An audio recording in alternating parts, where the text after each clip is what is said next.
What's up, geniuses? Welcome back to For the Record. I'm your host, Rob Markman. As you know, we are still at home, but the music doesn't stop, the culture doesn't stop, so the conversation definitely does not stop. Today's guests have architected the sound for this new generation. They're collectively responsible for producing records like Juice WRLD's Lucid Dreams and Lil Tecca's Ransom, and now they're set to release their album Before the Storm, all right? Today I have Taz Taylor, Mira, Alec Wigdahl TyFontaine. Is Internet Money. Welcome to For the Record, man. How y'all doing? Thank you for Thanks for having us, guys. Thank you. What's up. Nah, thank you for coming. Listen, man, our audience are no strangers. We've done many deconstructors with Nick and Taz, and the way you guys kind of come on Genius to just break down your process is something that we really love to see and appreciate. But there's so much that goes on outside of the studio too, and just putting this whole thing together. And I wanted to do this interview to get a sense of who y'all really are as a crew and a collective. You know what I mean? Yeah. Now, first of all, I keep hearing about this house, this infamous house. Are all y'all not together? I imagine that all of Internet Money lives together in one spot, and it's just creativity and probably a little bit of ruckus all day. You guys are not together right now, though. Nah, we're at me and Taz are at the same spot right now, and then me and Alec just moved out. We're both in North Hollywood, but there was a point when we were all together for sure. Right when we got to LA, we were both like living in the house, just like all in one spot. But then like over time, like we all kind of like slowly grow up and like move out of the nest and get our own spots. And then there's like another group, like a wave of like producers and artists coming through. So you got to give them space to, be in the house. And when you get your wings, you just go off. That's dope. Well, Ty, let's start with you, man, because I know it kind of started because you're from the DMV, right? Yeah, yes, sir. I know it kind of started with Taz, just like a DM, just like, yo, man, fly out, let's get it, right? Like, Was it that simple? It was really that easy. Before that, I didn't think opportunities come that easy, It wasn't easy, it was a lot of work, but I didn't think they happened really that fast. And it was literally like within a day of talking, like I was in LA. He got me a ticket, and it was history from there. We just started working and locked in. Alec, was it a similar process? Like, how'd you get into the crew? It was similar. It just like took a longer time because Taz hit me up off of like a Twitter video I did like way back when, and like months went by, and we talked for a little bit, and then it kind of faded away. But later on, Frankie, who works with him and Frankie manages me now, he hit me up and was like, yo, we're still interested. We're in New York right now. You should come and fly out. And that's actually where I met all three of these guys, was in New York. And we just worked, like everything clicked really quick. And I think I just realized really fast that it was like the right fit of people. And so then we came back to LA, and it's just been every day since then. Yeah. That's dope. So Taz, this sets up the question for you, because you've been a guy and who, through Internet Money and everything that you got going on, have really had not only your finger on the pulse, but really helping to find the talent that dictates, how the whole culture is moving right now. So overall, what is it that you look for? What attracts you to an artist like a Ty or like an Alec that maybe most A&Rs, most labels like aren't even looking, but you see something in it and you make it happen? Well, Ty, for instance, was really early. My producer DT found Ty through like our YouTube. We do like a submit thing where artists can submit. We listen to their songs, whatever. DT's actually the same person who like discovered Juice WRLD. You know what I mean? So he has like a really good ear for that, and he's like an A&R, pretty much. He's one of the best ones. So he found Ty, brought Ty to me, and then Ty was just still really raw. To me, reminded me of like The Dream. Like if you hear like his early records, like his voice and everything, it sounds a lot like The Dream to me. And I'm like a big like Terrence Nash fan. But he has influences from like all over the place, like everybody. So I'm like, bro, if you started incorporated all these influences into your music and then just letting it like you become your own, like whenever you listen to Ty, you can hear like inflections of every artist, but that's just like the influence, you know what I mean? And that's just what's so special about him. I feel like if you put him on a song with anybody, it's just he does whatever they're doing better than them. And it's just, I don't know, he just shits on anybody on the song. As for Alec over here, he's like the Swiss Army knife, but he just does everything. Like he's a good artist. He's a great songwriter. He's really talented. He's a producer. He produced the single on this album with Gunna and Don Toliver and Nav. He did the guitar for it.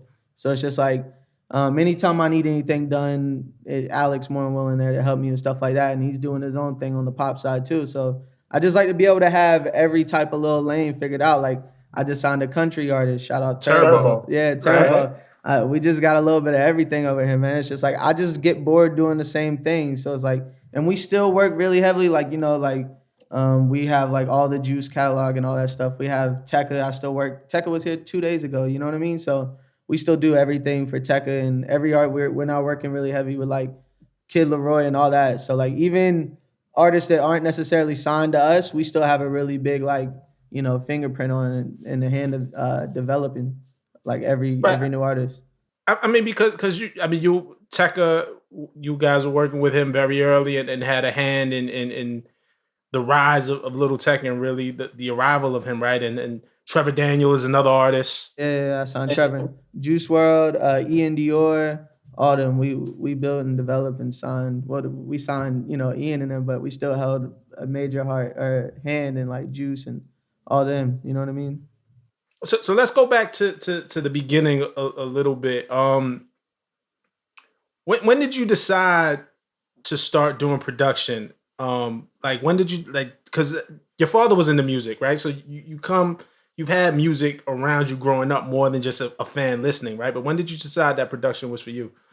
Man, like I grew up with music. Like my dad was in music, so it's like the only thing I really had is like I've been good at. You know what I mean? Like my mom and everybody, they wanted me to play in bands, man. They wanted me to be like young Dimebag Darrell or something from like Pantera or something like that. So I've been hip to like all genres of music and everything like that. I kind of got into some crazy shit when I was like a teenager, so I just quit music and left it alone. And then I dropped out in the 7th grade, did all that. My mom, she got cancer, so her one thing for me has always been, you know, to make music and do all that. So I kind of just started selling beats because I have a background in music to like help pay all that and handle all that shit and do that. And that's just like where it came from. So then I got on the internet that way doing that, and then that's how I met everything else from there. Right. How's your mom doing now? Oh no, she's good, man. Everything's good. Great. Yeah, beautiful. Nah. That's love, man. Shout out to mom. You know, my mom had to develop cancer as well. And She all right? Is everything all right? Yeah, she beat it. She's good. Cool. Beautiful. She's good. Yeah. So, Nick, how did you and Taz link up? At what point do you guys link up? Because y'all have a dope and interesting dynamic.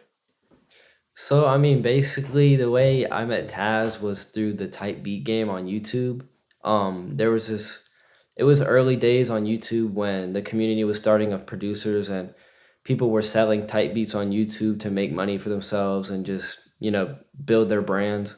And I remember Taz had he only had a little more subscribers than me, but he had like way more sales because he was on like SoundClick and all that. And like he was popping on there. So I kind of looked up to him like entrepreneurship wise. I was like, well, you know, he's obviously doing something right. He knows how to sell beats. So I was just a fan of him from a distance. And then I was also friends with DT. And one time we were just, you know, roasting each other on Twitter back and forth, replies. And then we started to play PlayStation 4 together. We were playing Black Ops 3 Zombies, like literally almost every day, or Rocket League. And we were just building a connection. We weren't even talking about music when we were in the parties and everything. It was just like a friendship. I remember like having to go to school at 7 o'clock in the morning, and Taz would FaceTime me and DT at like 1 a.m. like, get on the game right now. Let's play. Like let's talk and let's play. And then we would just be excited. So then after months of that, like just building that chemistry as just as friends, he brought us the idea of like, I got this thing called Internet Money. You know, I just want to push it about, you know, entrepreneurs on the internet just making money off whatever it is, whether it's selling music, selling beats, graphic design, doing website orders, no matter what. It was just about, you know, doing what you want to do. And that was really the core belief of Internet Money, is becoming your own boss pretty much. That's hard. And Nick, where are you from? Because Taz is from Jacksonville. I'm from Florida. Richmond, Virginia. So it's like y'all not close. Like this is such the dope shit about kind of where we are right now, and I'd love to see it. I mean, I came up in the era of a Wu-Tang Clan, right, where they're all from Staten Island, so they all had to physically be in the same place to create a movement like that, right? Or a Dungeon Family. When you think about Outkast and Goody Mob, they all had to be in Atlanta. Or what Dr. Dre was doing in LA with the Dog Pound and Snoop. You were bound by who you were around physically. But now with the internet, and that's why it's such a great movement and a great title, like Internet Money, like all the borders are cut down, and you could really find unlimited talent and connect with them without physically being in the same place at first, which is amazing. Yeah, we have producers on Internet Money that are living in Argentina, Spain, Finland, like all over the whole world. And even I've worked with like graphic designers from China, Hong Kong, Japan, like just all over the world. We work with anybody who really, gets along with us and, is fire. So it's crazy what the internet can do for us. That's dope. Now, two things, because it starts with tight beats, and Taz, I'm gonna throw this to you because I feel like your dynamic. I had seen in an interview once that the dynamic between Nick and you, Taz, was that Taz, you were focused on the tight beats because that was bringing in money, and Nick, you started working with artists and really trying to get placements. Is that correct? And there was kind of like maybe two different ways that you guys saw things in the beginning, but you both became kind of masters of your own lanes. You know what I mean? Yeah, I mean, it kind of started out like I was just doing the internet stuff because, like you said, like money. Like I have a 5-year-old, so I have a son. You know what I mean? Like everything else I talked about before is just more different. Nick is like a little younger. He was like 16, 17. So for him, he's wanting to work with all these bigger artists. You know what I mean? Like he's wanting to work with the Young Thugs and do all this, and it's so that's why they started working with Juice and developing Juice and doing all that, because they just wanted to cure that itch of like working and developing with artists. And then the minute that like I sat and watched the whole Juice thing blow up, you know what I mean? And then I did my pub deal and everything like that. It was just like, man, like we're in the wrong thing. Like we just should just be developing artists and doing all this, you know what I mean? So that's where like the Trevor Daniels came from and the Lil Teccas and all that. Just us just always consistently trying to be ahead of the other bigger labels and developing all these kids into something that like, they're like, how do y'all, that's what I love doing. I love doing stuff that people don't expect me to do. You know what I mean? So going and finding the kids that all the labels are already chasing after and doing all that, like it's kind of boring to me. Now I feel like all of us, our whole job is just to find kids that are really talented and nobody knows about yet, and then just build them and develop them from there. You know what I mean? Right.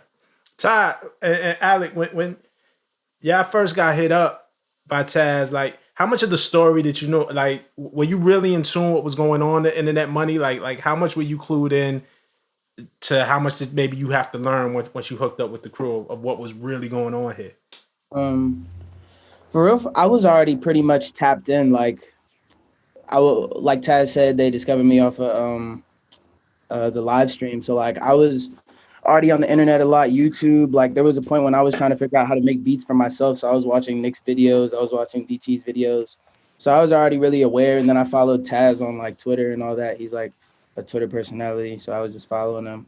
And, you know, I pretty much had an idea about them. They were pretty, you know, cemented and legendary when I kind of got in the picture. Yeah, it was like I knew who Taz and Nick were at the start, like before meeting them and stuff. I knew who like the artists they work with were.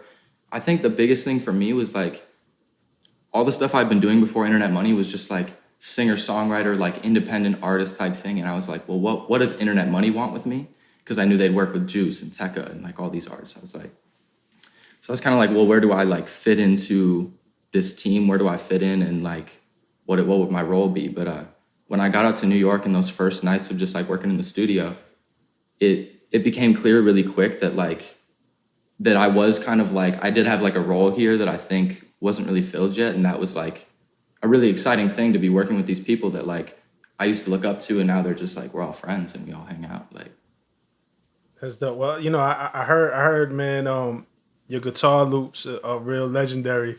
Thanks, man. I see the guitar in the background, man. So, oh yeah, I got some here. Yeah. Nah, for sure. So at what point?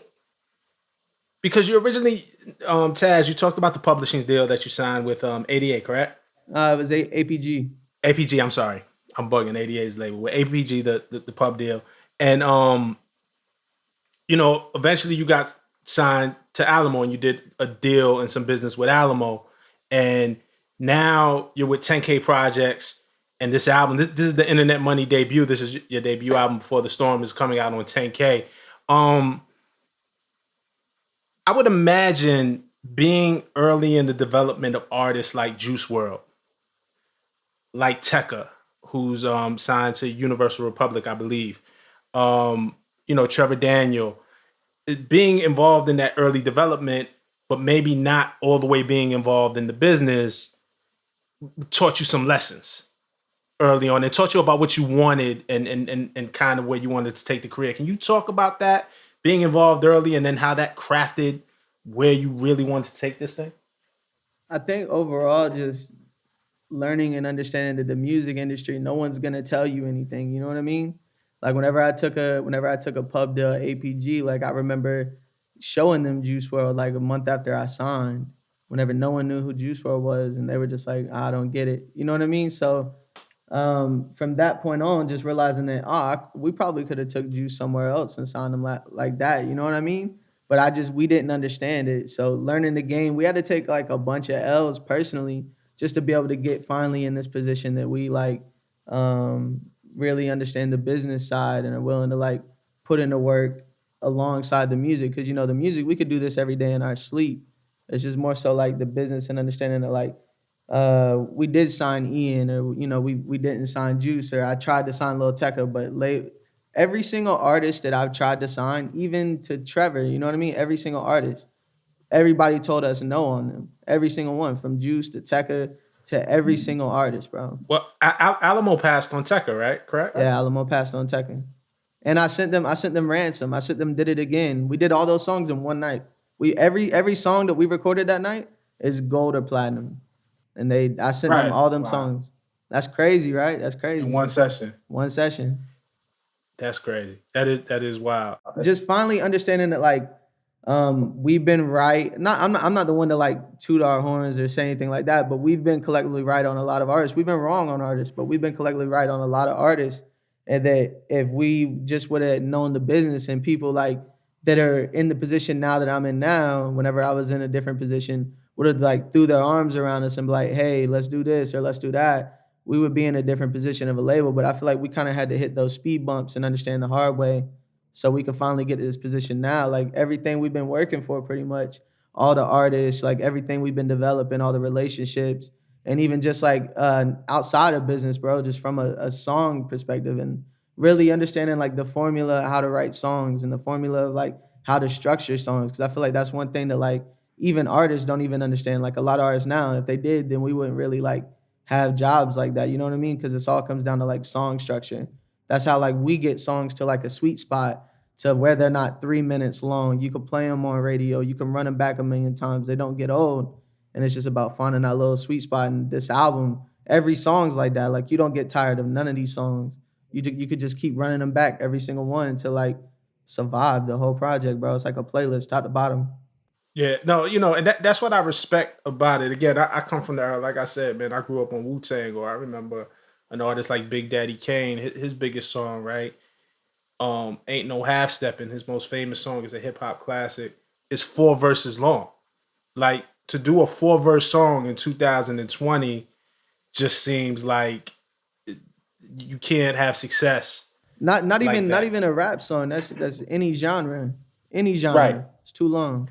So I think, listen, man, I think music is supposed to change. Music is evolved. It goes through waves. I think for a generation, an older generation, it's silly to fight it. You know what I'm saying? And it's also the smart thing to do is to watch the guys that are doing it and put some trust in who has their finger on the pulse. I saw your No Jumper interview too. Alamo asked you to sign Tiny Meat Gang. Was one of the things that happened. Yeah, they did. Yeah, it's a real thing, bro. I don't know if people like took it as disrespect, because like Alec over here is like a big fan of them. Like he listens to them. I'm a fan, bro. I think they're funny, bro. He loves really them. Alec, were you in his ear? Like, yo, how could you not? I didn't know Alec. I can't I believe didn't you know. signed them. I could have been on the same label as Tiny Meat Gang, bro. I didn't know Alec at the time. You know what I mean? So to me, I'm just like, what the fuck is this? You know, but nah, it's cool, man. Like shout out to them. They doing their thing. It's all love. It's all respect. Yeah. Nah, they definitely do numbers and get views, but I think maybe more the thing is it just didn't seem like the direction where you guys were going. Yeah, I think a lot of people look at us and they be like, it's a bunch of like kids from the internet or all this. And they look at like, if you seen internet money as a whole, you just see a bunch of goofy white kids wearing glasses. That's what you like. A lot of us just fucking have bad eyesight and that's what it is. But we all are like, you know, we know the history of music and we listen to all this. And I like, this is for me, music for me is life or death. You know what I mean? Like this is like the only thing I've done in my life that I'm more so like good at. And I could say the same for like everybody in here right now. Like we all kind of have like shaky lives, but the one thing that we could say is pretty consistent overall is music. And we like value like music, like the integrity of it. So like we just not gonna sign something. Like I could never get on something for just like a trend or because it's funny. Like I gotta legitimately be a fan of it and also like legitimately like want to wake up every day and like work for that. You know what I mean?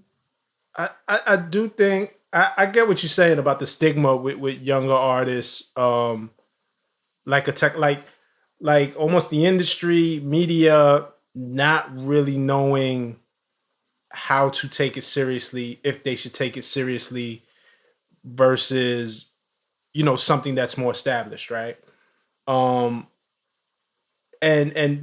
the thing that I really appreciate about this album, and I'm gonna make a comparison. It might be a bad comparison, so feel free to disagree with me. But Before the Storm to me kind of feels like what a DJ Khaled album might do for somebody more established, like a Future. You know how he just puts a bunch of people together and gives people a space. Where Future could be with a Jay-Z and a Beyonce on one song. I think you're creating this space for younger artists to kind of be alongside of each other and exist in a legitimate way. And I think when you drop this album, anybody who isn't aware at this point of the power of what this is going to wake up. I think with this album could be a real kind of pivotal moment of that, internet money has arrived, this new generation of artists have arrived, and there's ain't shit you could do to stop it. You know what I mean? I think overall for this album, bro, just the fact that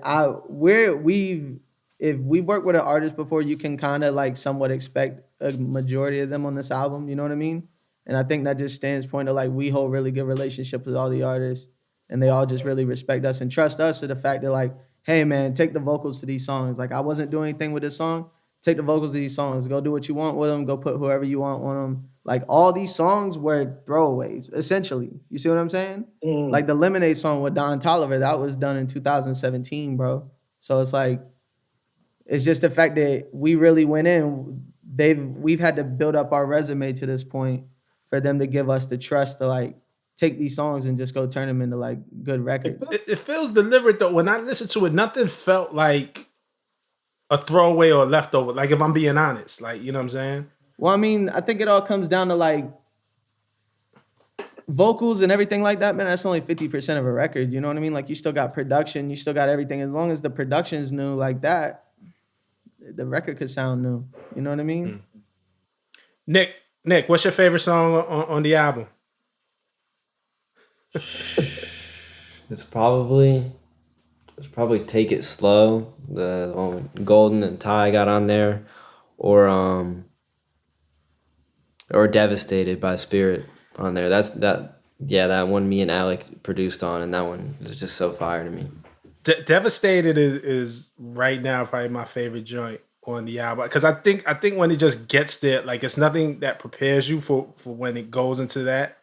I just wasn't expecting it, you know what I'm saying? And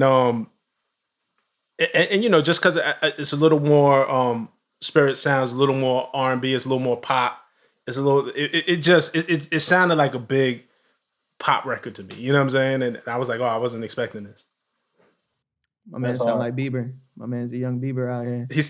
I didn't want to put that pressure on him, but I ain't gonna lie, when it came on, I said, they got the Biebs on the record. I had to look at the track list again. Nah, Spirit, man, that's a talented little kid right there, man. That boy right here can sing his ass off, man. Ty, they got you setting it off on the intro. Yeah, I wasn't really me and Taz probably went back and forth about that for like a good couple of days, 3 or 4 days, because I was not really he had a couple other songs he was thinking about, and that song I was actually going to put on the intro for my project, and then he came to me and was like, yo, I want this, and I could, you can't really say no, so, and he put it as an intro, so I'm just grateful.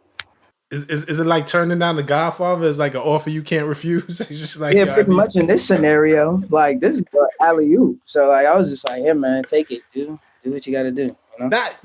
It's a statement, man. When you look at the track listing and the artist that's on it, and for Message to be the first song and be a TyFontaine solo joint that sets it off, that's a statement. I'm just grateful. I'm grateful I have a team that just supports me and believes in me, and I couldn't ask for nothing more, really. No doubt.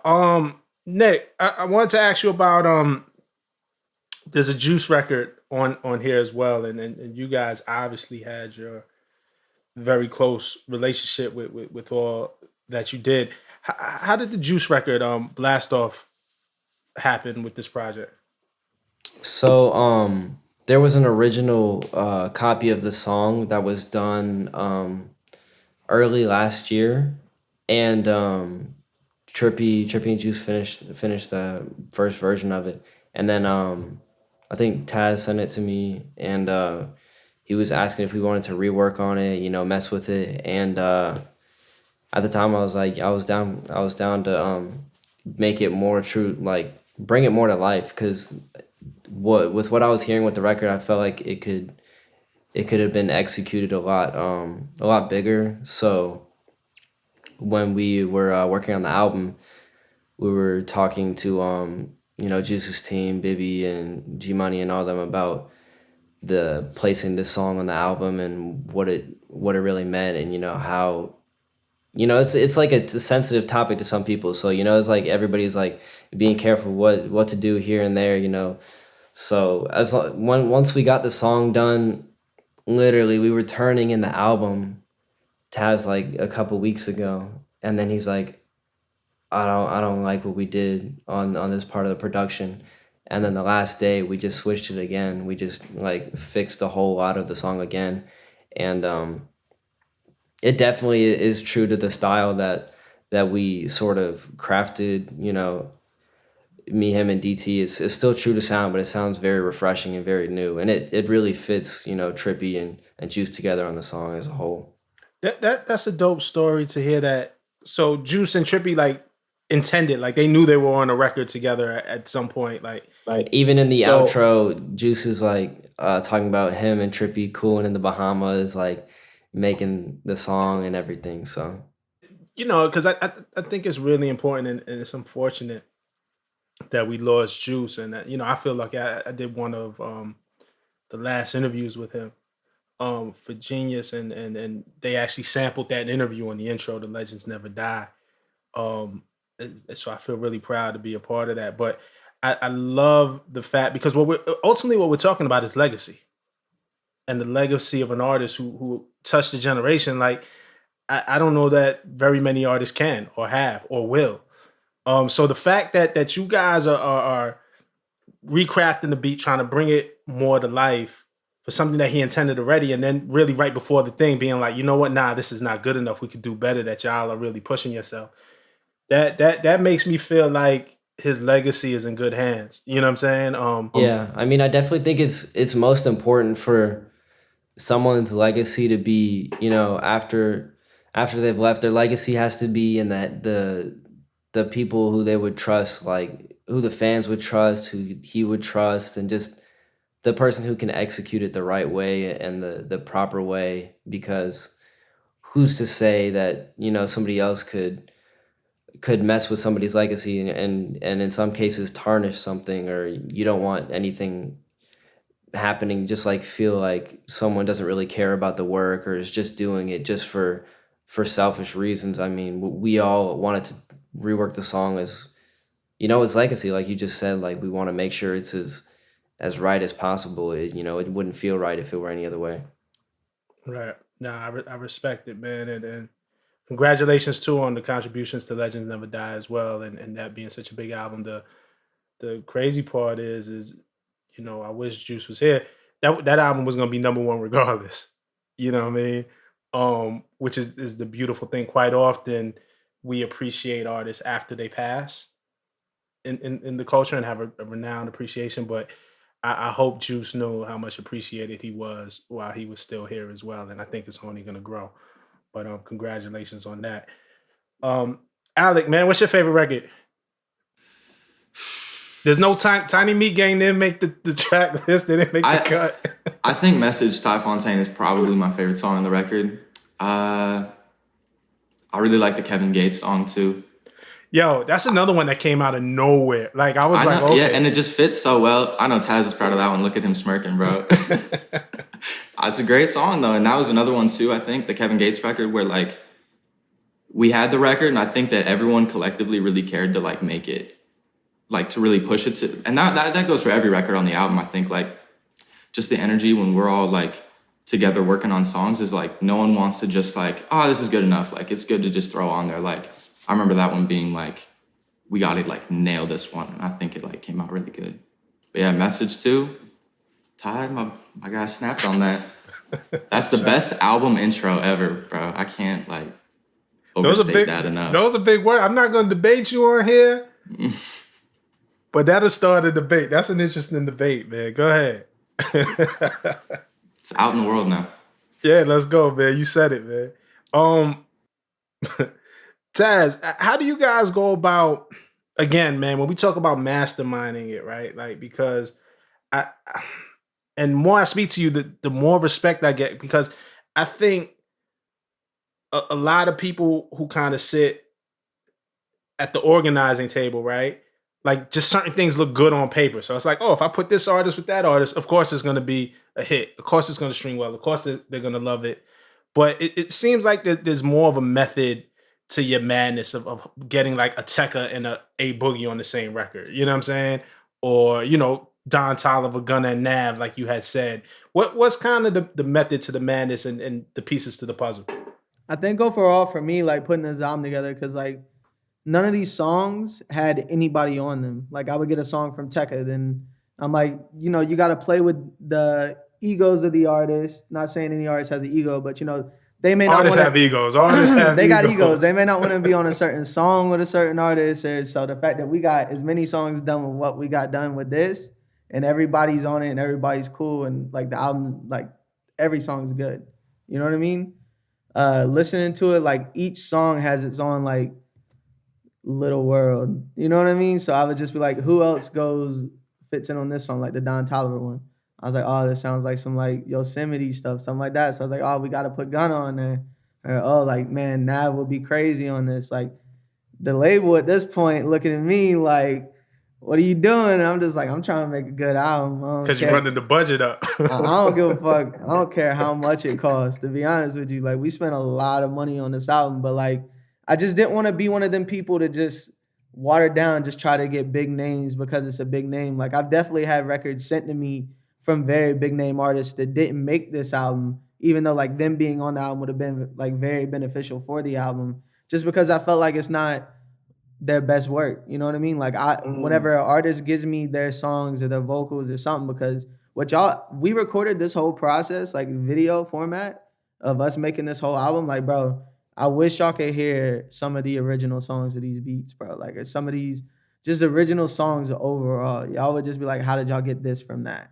I think eventually it would be great if y'all could somehow release that, because I think, and again, it's not to discredit, and I love that we're talking here about it, but it seems very easy. Like somebody who's not in it could be like, oh yeah, that's easy. Of course I'm going to put Tecca with so-and-so. Of course I'm going to put Juice with Trippie. And on the surface, you know, like the quarterback A&Rs, right? The people on Twitter, oh, that's easy. And I think to show the process will be super interesting, because I think people don't know the work that really goes into bringing these records to life. I think just if people, bro, if people have seen everything, they would know that this is more difficult than what it is. Like, bro, I was supposed to have the album submitted June 1st, bro. You know what I mean? And then it just got delayed, stuff like that. Certain stuff happened. And I just replaced certain songs, you know what I mean? And right before, actually, we turned the album in, we had to go back, take the album out, push it back a week, and I added 5 new more songs. and I had to take off a couple of them. So that means you took off about 5 songs. I took off like 3 of them, but I added 5. So we got. Is that where those egos come into play? Like, how do you deliver those messages? That's a hard message to get. Yeah, bro. To pretty much answer your question, like, yeah, it was like a little bit of egos and like getting the artist to say, okay, the one thing is cool, but then what you don't understand is you got to get all the artists' team, their labels, everything to say okay with it. And what people don't also realize is like artists are dropping their own records around this time. So like they're working on their own albums, and you don't want to drop something that's gonna fuck up their rollouts or their plans or their singles like that. So we had to go back in. I only had 24 hours, man. I pulled out 5 new songs out of nowhere. What was the one record that you, because also these are hard decisions. Like, you know what I'm saying? Because so what's the one record that you didn't use or you couldn't use and you'd be like, yo, I can't believe I have to cut this, but I have to cut this. Pressure cooker. What do you think, Nick? What are you thinking? That's easy for me. It was my favorite song on the album. It was a joint with Leroy we did. It was really fire, but we had to cut it off. But we just did another song with Leroy, and that one's on the album too, and that one's crazy. Yeah. How did Sway and Future come together? First of all, now you guys got the Future drop Internet Money bit. Like, yeah, he did it. Like Future's kind of the king of that. Like, you know, Metro. Like, you know, those drops gonna live forever. But how'd that one come together? Oh man. So I was working I was working on the album, and like, you know, I was like, man, I gotta submit it by June 1st.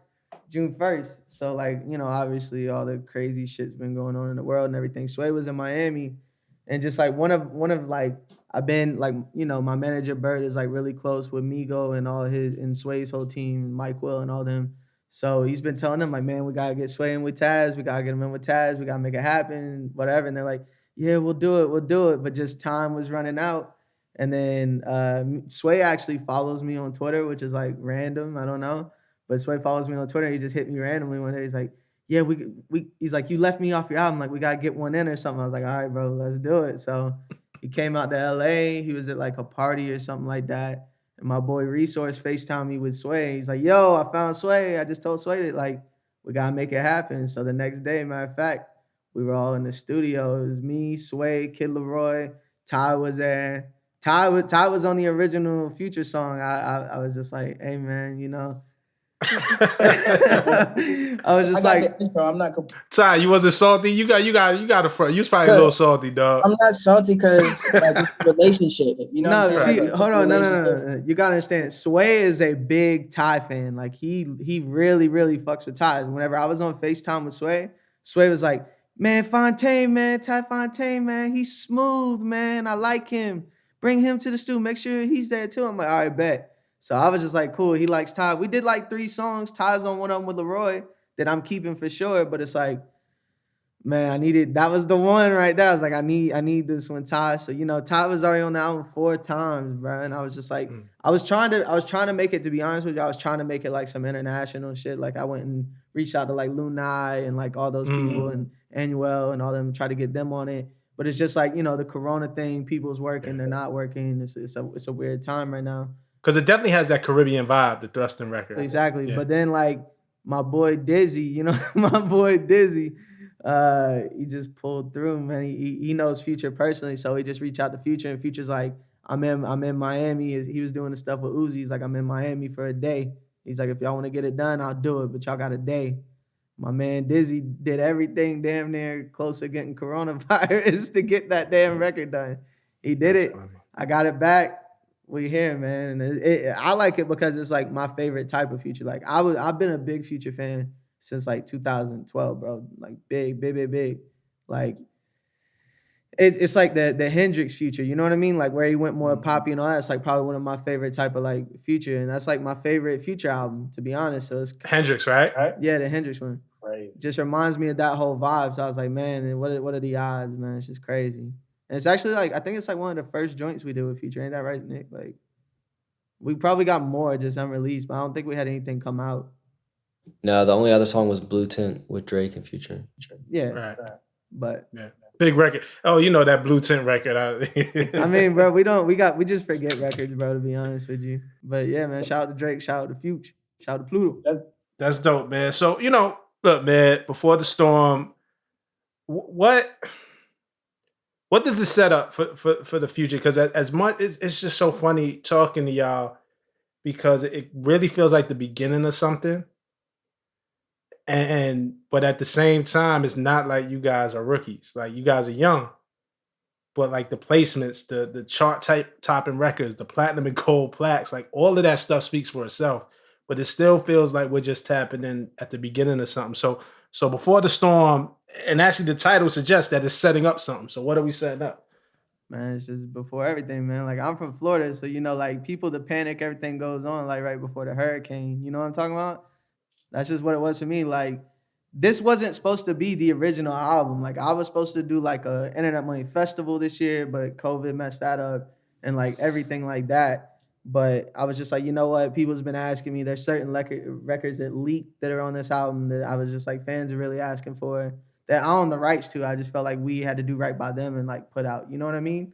So I was really just gonna do like a smaller like EP or something like that with just like my artists and then a couple of those bigger songs. And then as I was just like, man, let's just do the album. So it just became that. That's what the Before the Storm was supposed to mean. But now it's just on a bigger scale and we're just about to just take over. Like we already have. Like I just feel like people don't respect us enough and put our names in there with like Metro and like Khaled and even like a lot of the bigger producers, you know what I mean? Like I was talking about like producers doing projects. We could do that. I think this album is us just more so just throwing like the hat in the ring. Like, hey man, we're here. You better wake up. Like we got a bunch of songs. We developed a bunch of the artists that like people are listening to today, and we kind of like, regardless if people want to admit it or not, we kind of helped shape like the game a little bit. You know what I mean? So it's just like adding another little layer to the game. Nah, it's a fact. Over here at Genius, we respect y'all. Appreciate it. Always, man, always. When I was looking back about just all the stuff that we've done with y'all, be it the cosign, be it that. Nick, between you and Nick, Internet Money might have the most deconstructed episodes out of anybody. Like we even had to do one where we did like the first Nick episode when you was like really young and just how y'all grew from there, man. It's really dope, and all the artists that you haven't had, and we've always fucked with on Verified, whether it was Tecca, we've done with Ian Dior, and exactly. Man, it's always been love, man. Everybody over there at Genius always supports from day one. Anytime we have a big record come out, we're just like, we need to shoot a deconstructed for this. It's already done, man. Shout out to the whole Genius team, though. They always been supporting Internet Money, and it's always love over there. Shout out to y'all, Nick. And we'll start to close it. I just want to go around the room real quick. What would make this a success for you? Like, you know what I'm saying? When the album's out and it's all said and done, what's going to make you feel like this was really a success? Not to me, if this were a success, I mean, obviously we're not at the household name like Taz talking about like Metro and Khaled of known for like releasing projects or whatever, have the big hype. So I'm not expecting us to do insane first week sales numbers, but I definitely know that this will be a success. Like everybody who doesn't know about Internet Money, hearing Internet Money for the first time and just thinking, wow, they're responsible for all these, timeless records. I want everybody to be listening to these songs next year, the year after, in 2030. That's how we'll really know if it was a success, if it was, just a bunch of timeless records. And, we'll also tell if it's a success by when we're already working on the second album right now, but when we'll have other artists, that they turn their head the other way when, we're working on this album and, they might see this one and be like, okay, I trust what they're doing now. I see what they're going for. They might, let us work with them on a different scale or whatever, but that's really the success for me. That's when you charge them triple. I know that's a Taz Taylor special, man. Look, I'm gonna get you on the get back.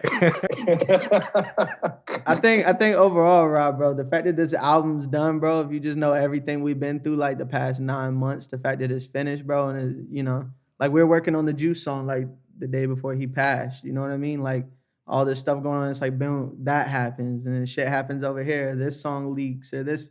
So it's like every little thing we've been trying to do, like, it's gotten derailed some sort of way. So I think the fact that we all just really locked in for the past 2-3 months and all came together as a team and got it done is like the biggest like success to me, to be honest with you, bro. Like I don't care if it sells 1 album or 1,000,000. Like it's just more so about the fact that we just did something that we haven't done before. That's dope. Alec, what's next for you, man? Like how does this set up? Because, you know, a lot of your credits are out there, your contributions, but you know, you're an artist as well and a front-facing artist as well. So how does this set you up? What's next for you? Yeah, that's a good question. This album I think was really dope for me because I throughout the making of it, I had songs and we had songs we were working on that we were trying to get to like fit on the project, but obviously I'm just as a producer and writer on the album. And I think that just like the process and the months of working on this album, just as like a producer and a behind the scenes person, has like helped me kind of view music in a way I never had before because I've always just been an artist first. And I think I've learned a lot just from watching Taz, watching Nick, like, and being a part of that like team effort to get this project done. And I'm working on my next album that'll be out before the end of the year, and that's kind of helped me like grow as a producer, as a musician, to like take that back to my own music and kind of flesh that out to a way that I wouldn't have been able to before. Super dope. Excited. Now we look forward for it. And Ty, finally, I don't know if you know, but you know, Alec got you in some rap beef now. I heard he said you got the best intro of all time, and now Meek Mill feel a way about it. I stand by that. Hey, we standing on that over here. Meek is tweeting right now. He said, "No, it's dreams and nightmares." Now I'm fucking with you. Nah, but seriously. So what's next for you? I mean, this is a really good setup for you. I mean, obviously you had Fetish before. You've had your own project. You know what I'm saying? And it's been moving. But this is a nice setup for you, man. So what happens next? Well, the plan originally was just to go back to back and just drop Internet Money, and then the week after just slap my project. But like I just wanted to. I talk with my team, talk with Internet Money and my people too, and we just like want to give the music some time to sit and live for a little bit. And then late September, I'm coming out with a project, and I think it's gonna be like a really good, like this, like you said, is gonna help set me up.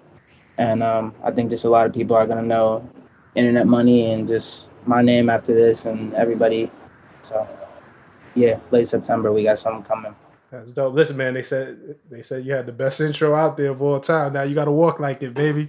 Yeah, baby. I like that. Nah, that's dope. I appreciate you guys. It was really important for us to do this again. I think, and Taz and Nick know when we do kind of maybe a deconstructed, it's a different type of interview. It's a different type of engagement. And what I was really looking forward to is to know and learn who y'all all were as people. And creative and the mental, not just like physically what goes into it, but the mentality. And I'm rooting for y'all. I think it's gonna be dope. I think anybody who isn't in tune or is kind of sleeping or not taking it as seriously as they should once this album drops, I think a lot of heads gonna turn and you know, I think, you know, the price is gonna go up and all that. Appreciate you, man. And I appreciate y'all for watching For the Record every week. Tune in next week. We'll have another dope guest for y'all, another conversation. Peace.